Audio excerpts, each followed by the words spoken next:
미주 전역의 34개 지역에서 만여 명이 참가한 전 미주 한인 체육대회가 성황리에 막을 내렸습니다. 개최지 뉴욕이 종합 우승을 차지했습니다. 한인들의 성금으로 구입한 후 지금까지 정상적인 운영을 못하고 논란만 이어온 뉴욕 한인 커뮤니티 센터 건물이 결국 매각됐습니다. 상원 군사위원회가 국방수권법안을 의결했습니다. 이번 법안에는 한반도의 작전 통제권 이양과 관련해 보고 및 통지를 지시하는 조항도 담겼습니다. 지난 24일 새벽 몬태나주 옐로스톤 강의 한 철교가 무너져 위험물질을 운반하던 화물 차량 여러 대가 급류로 빠졌습니다. 플로리다주 출신의 아버지와 아들이 어제 텍사스주 빅밴드 국립공원에서 폭염 속 하이킹을 하다 사망했습니다. 이상은 이 시각 주요 뉴스입니다. 시청자 여러분 안녕하십니까? KBN 뉴스입니다. 미주 전역의 34개 지역에서 만여 명이 참가한 전 미주 한인 체육대회가 성황리에 막을 내렸습니다. 2박 3일간의 열띤 경쟁 끝에 개최지 뉴욕이 종합 우승을, 뉴저지는 준우승을 차지했습니다. 어제 열린 폐회식에 지한샘 기자가 다녀왔습니다. 제22회 전 미주 한인 체육대회가 뉴욕주의 종합 우승과 함께 폐막했습니다. 지난 23일 개회식을 시작으로 3일간 열전을 치른 체육대회는 미 전역 34개 지역에서 만여 명이 참가해 역대 최대 규모로 치러졌습니다. 이번 체전은 1983년 이후 40년 만에 뉴욕에서 개최됐으며 꿈이 있는 뉴욕에서 하나 되는 미주체전이라는 슬로건에 걸맞게 미주 한인들이 하나가 되는 축제의 장이 됐습니다. 축구, 농구, 태권도, 테니스 등 총 20개 종목에서 수준 높은 경기를 보여준 선수들.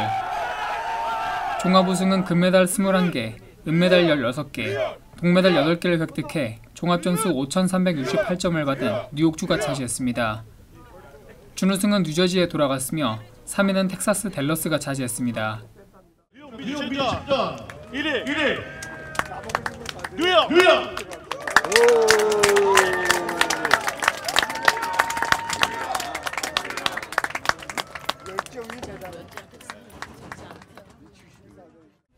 어제 열린 폐막식은 대회에 참가한 선수들과 체전 관계자들, 김의환 뉴욕 총영사, 브루스 블레이크먼 나소 카운티장 등이 참석해 미주체전을 준비한 뉴욕 대한체육회와 협력 업체들, 대회에 참가한 선수들의 노고를 치하했습니다. 역대 이래 최고 많은 선수들이 참여했습니다. 선수 여러분들 위해서 박수 부탁합니다. 이번 대회에 참가하기 위해 오랜 시간을 준비해온 한인 2, 3세 선수들에게는 자신의 기량을 뽐내고 한인으로서 자긍심을 다지는 시간이었습니다. I was definitely nervous when the start of the competition, but after getting comfortable in the environment, I felt pretty comfortable and I was able to do my best. I'm definitely proud of representing Maryland and the Korean society. I look forward to doing that again in the future. 제22회 미주체전은 다음 대회가 열리는 LA로 대회기를 전달하는 것으로 대단원의 막을 내렸습니다. KBN 뉴스 지한샘입니다.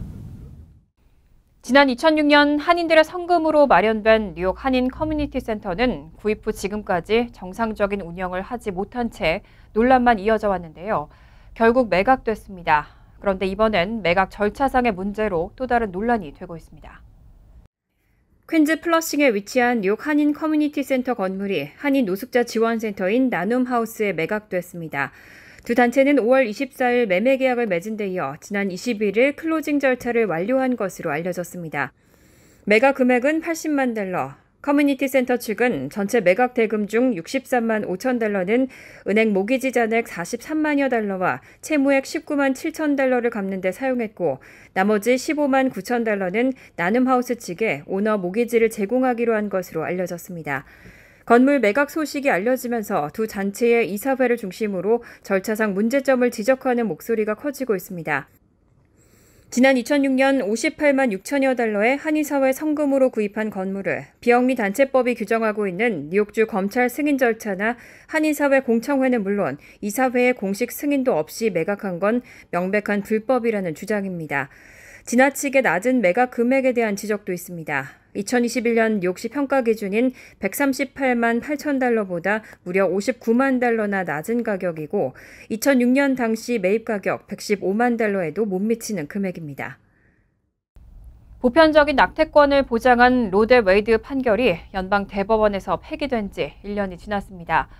하지만 여전히 대선 후보들 간에는 이와 관련된 논쟁이 이어지고 있습니다. 내년 대선에도 적지 않은 영향을 줄 것으로 보입니다. 정치 전문 매체 폴리티코에 따르면 트럼프 전 대통령은 지난 24일 밤 개최된 복음주의 유권자 단체의 낙태권 폐기 1주년 기념행사에서 우리는 낙태권을 폐지했다며 태어났든 태어나지 않았든 모든 아이는 신의 신성한 선물이라고 강조했습니다. 트럼프 전 대통령은 이 행사에서 자신을 가장 친생명적인 대통령이라고 칭하고 재임 시절 보수 성향의 연방 대법관 3명을 잇따라 임명해 현재 보수 우위로 대법원을 재편하는 데 결정적인 역할을 했다고 강조했습니다.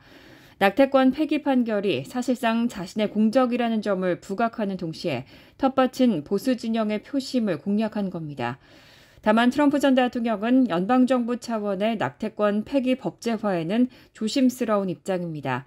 이 문제에서 지나치게 우경화된 입장에 서면 중도층의 표를 모두 잃을 수 있다는 공화당 내부의 위기감 때문입니다. 성폭행이나 근친상간, 산모의 생명과 관련된 문제인 경우에는 예외도 필요하다는 입장입니다.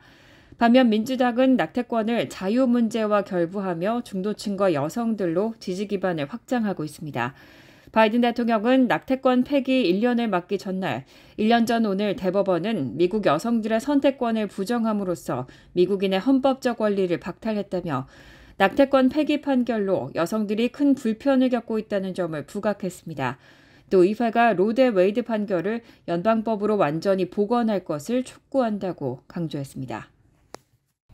하원에 이어 상원 군사위원회도 2024 회계연도 국방 정책 방향과 예산을 설정하는 국방 수권 법안을 의결했습니다. 이번 국방 수권 법안에는 한반도의 작전 통제권 이양과 관련해 보고 및 통지를 지시하는 조항도 담겼습니다.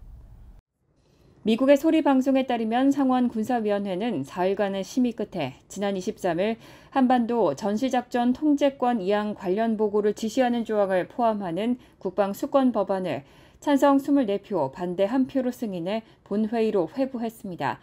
이번 국방 수권 법안은 한국과 관련해 한반도 작전 통제권 이양과 관련된 보고 및 통지를 지시하는 조항을 담았습니다. 또 인도태평양 지역에서 미국의 지상 기반 전구급 사거리 미사일 태세 향상을 위한 전략 마련을 요구하는 조항도 담겼습니다. 상원 군사위 잭 리드 위원장과 로저 위커 공화당 간사는 법안 요약본 서문에서 미국이 위험하고 점증하는 일련의 국가안보 문제에 직면해 있다고 경고하면서 가장 시급한 건 중국이 미국의 안보와 경제적 이익에 지속적으로 도전할 의도와 역량을 모두 가진 유일한 국가로서 미국의 주요 경쟁국으로 부상했다는 사실이라고 지적하기도 했습니다. 또 러시아는 스스로 폭력적이고 불안정한 세력임을 보여줬고 이란과 북한은 군사적 벼랑 끝 전술의 한계를 계속 넘고 있다고 비판했습니다. 그러면서 이런 위협을 억제하고 극복하기 위해서는 미군이 국가를 안전하게 지키는 데 필요한 자원과 훈련, 장비 및 역량을 갖춰야 한다고 강조했습니다. 한편 앞서 이날 하원 군사위는 최근 의결한 국방 수권 법안에 담긴 추가 안건들을 공개했습니다. 안건에는 국방부 고위관리가 내년 3월 1일까지 한국과 일본 관련 방위 공조에 관한 의회 브리핑을 하도록 지시하는 안건이 포함됐습니다. 또 주한미군의 현 수준 유지와 한국에 대한 확장 억제 유지 방침, 북한 위협에 대비한 본토 미사일 방어 강화 계획에 관한 보고 지시 등도 담겼습니다. 지난 24일 새벽 몬태나주 옐로스톤 강의 한 철교가 무너졌습니다. 이 사고로 철교를 지나던 화물 열차가 다리 아래 급류로 빠졌는데요. 다행히 부상자는 없었지만 위험물질을 운반하던 화물 차량 여러 개가 빠지면서 아스팔트와 유황이 유출됐습니다.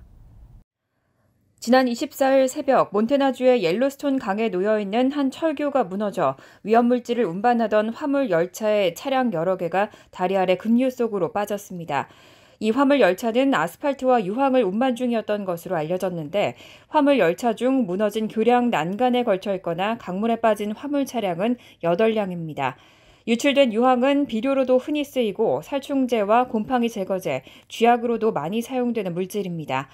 해당 지역 당국은 사고 장소 하류에 있는 상수도 취수원을 일시 차단하고 수질 조사와 위험도 측정을 진행하고 있습니다. 한 AP통신 기자는 현장에 추락한 일부 화물차 탱크에서 노란색 물질이 물속으로 흘러나오는 것을 목격했다고 전했습니다. 하지만 스틸워터 카운티의 데이빗 스테이미 긴급 구조대장은 이로 인해 현장에 있는 구조대원이나 열차 승무원들이 당장 위험을 겪는 일은 없었다면서 위험물질이 크게 불어난 강물에 쓸려나가 희석됐을 것이라고 전했습니다. 열차 승무원과 운전자 등은 아무도 부상을 입지 않았습니다. 사고가 난 스틸워터 카운티의 현장은 콜럼버스시에서 가까운 빌링스 마을로부터 64km 떨어진 지점인데 옐로스톤강 계곡의 인구가 희소한 지역으로 주변에는 목장과 농경지들이 둘러싸고 있습니다. 때문에 이웃 옐로스톤 카운티에서도 강물의 상수도 취수장의 수질을 긴급 조사해서 유해물질이 유입될 가능성을 차단하고 주민들에게는 식수를 비축하도록 권고했습니다. 철교가 무너진 원인에 대해서는 아직 조사가 진행 중입니다. 어제 뉴욕을 포함한 주요 도시에서는 가장 큰 성소수자 축제로 알려진 프라이드 행진이 있었습니다. 원래는 축제의 성격이 강한 행사인데 최근 성소수자에 대한 보수층의 정치, 사회적 반격에 항의의 목소리도 나왔습니다. 어제 열린 미국에서 가장 큰 성소수자 축제로 알려진 뉴욕 프라이드 행진에는 7만 5천여 명이 동참했고 행렬을 보려는 관람객도 200만 명이 운집한 것으로 알려졌습니다. 이 행사는 지난 1969년 6월 경찰이 맨해튼 그리니치 빌리지의 게이바 스톤월린에 들이닥쳐 동성애자들을 마구 체포한 것에 항의해 성소수자 차별에 항의하는 이른바 스톤월 항쟁이 불붙은 것을 계기로 해마다 열리는 성소수자 인권 축제입니다. 무지개색 깃발과 다양한 장식을 앞세운 참가자들은 미드타운 남쪽에서 그리니치 빌리지까지 5번가를 따라 행진했습니다. 뉴욕뿐 아니라 시카고와 샌프란시스코 등 대부분의 대도시에서도 비슷한 행진이 펼쳐졌습니다. 하지만 상당수 참석자는 축제를 마냥 즐기지 못했습니다. 최근 20개 주 의회가 미성년자 성전환 치료를 금지하는 입법을 추진하고 그 밖에 7개 주도 비슷한 입법을 검토하는 등 성소수자 인권을 제약하려는 정치권 움직임이 가속화되고 있기 때문입니다. 앞서 공화당 대권주자인 론 디센티스 플로리다 주지사가 이 문제를 공론화하면서 사회적 논쟁이 더욱 가열됐습니다. 6월 성소수자 인권의 달을 기념하는 마케팅에 나섰던 대형 유통업체 타겟과 세계적인 맥주 회사 안호이저부시는 보수층의 불매에 각각 수십억 달러의 손실을 내기도 했습니다. 뉴욕과 샌프란시스코, 샌디에이고 등 50여 곳의 프라이드 행진 주최자들은 성명을 내고 우리는 위협을 받고 있다며 보수 세력이 우리의 사랑과 정체성, 자유, 안전, 삶을 해치려고 한다고 지적했습니다. 뉴욕시 의회가 도로 주차 규정을 상습 위반하는 차량들을 강제로 견인하는 방안을 추진하고 있습니다. 첫 티켓을 발부받은 지 1년 내에 주차 규정으로 3회 이상 티켓을 받으면 견인하겠다는 방침이 담겼습니다. 링컨 레슬러 시의원은 지난 22일 도로 주차 규정을 상습 위반한 차량들을 강제 견인하는 방안을 담은 조례안을 발의했습니다. 이 조례안은 교대 주차 규정 위반으로 티켓을 발부받은 차량이 첫 티켓 발부일 기준으로 1년 내에 티켓을 3회 이상 발부받을 경우 강제 견인 조치되는 내용을 담고 있습니다. 또 현재 위반 횟수에 상관없이 $65로 고정되어 있는 교대 주차 규정 위반 벌금을 두 번째 위반부터는 $100로 상향하는 조항도 포함됐습니다. 주차금지 요일과 시간대가 표시된 표지판이 설치된 구역에 버젓이 주차된 차량들 때문에 위생국이 쓰레기를 수거하는 데 지장을 초래하고 결과적으로 도로에 쓰레기가 넘쳐나면서 쥐들도 들끓게 된다는 이유입니다.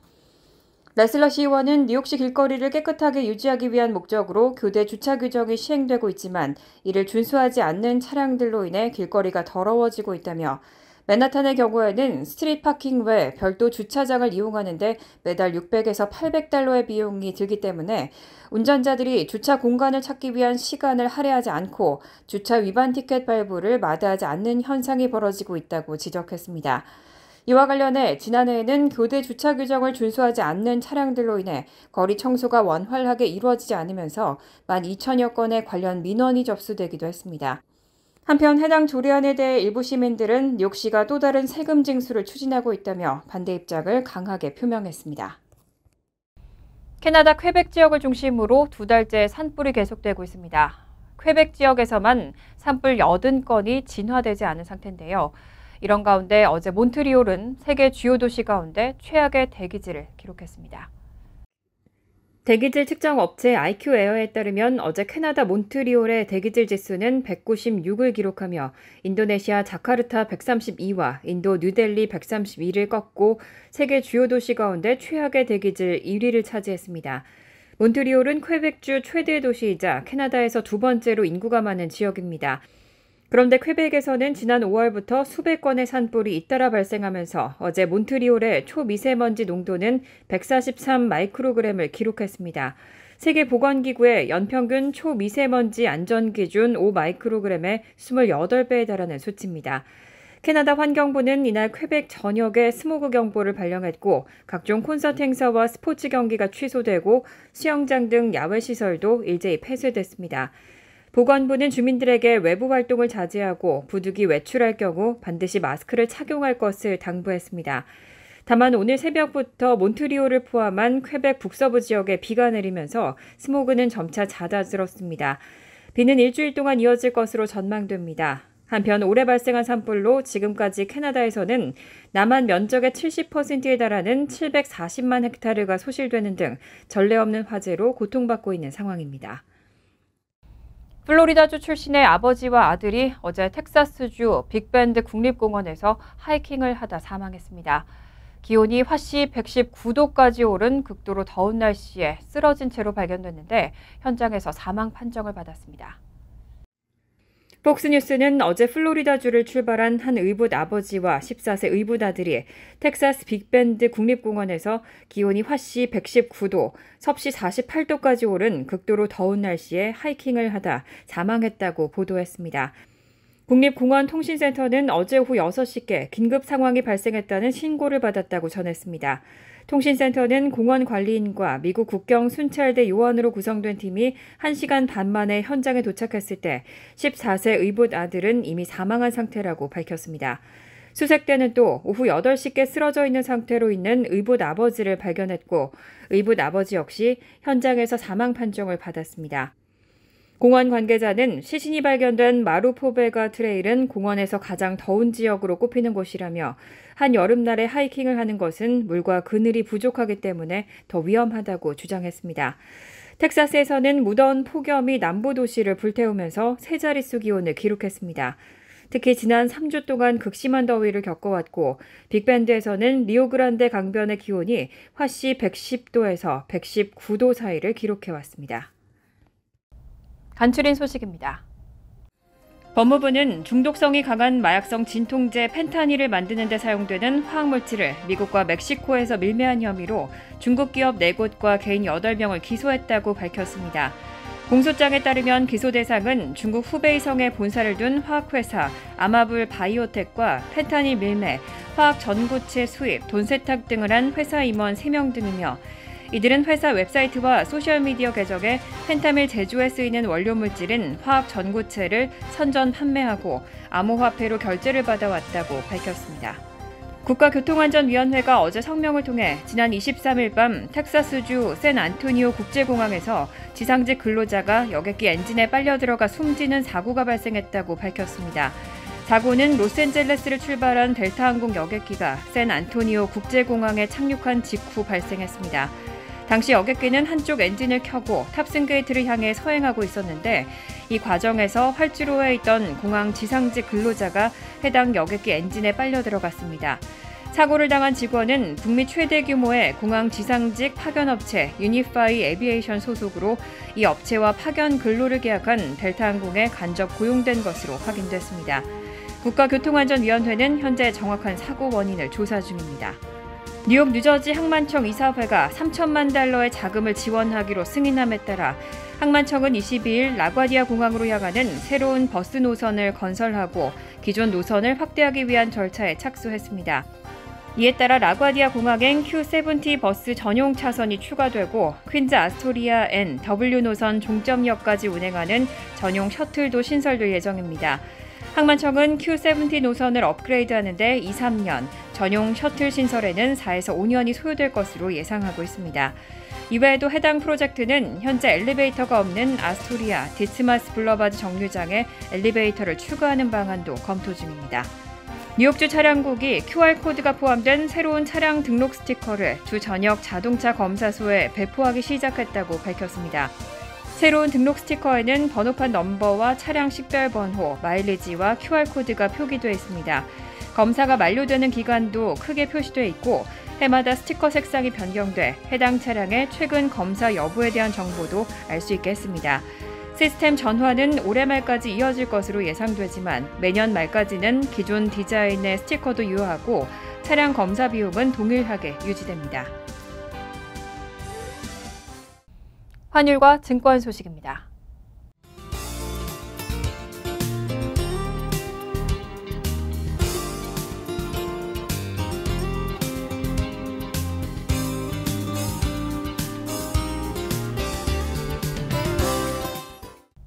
이어서 날씨입니다. 화요일은 흐린 가운데 때때로 천둥번개를 동반한 소나기 내릴 가능성이 있습니다. 낮 최고 기온은 76도, 섭씨 24도, 밤 최저 기온은 68도, 섭씨 20도로 예상됩니다. 수요일은 지역적으로 화창하겠지만 역시 때때로는 천둥번개와 함께 소나기 내리는 곳이 있겠습니다. 목요일 역시 오후부터는 때때로 천둥번개를 동반한 소나기 내릴 가능성이 있습니다. 이상으로 KBN 뉴스를 마칩니다. KBN과 함께 즐거운 저녁 되시기 바랍니다.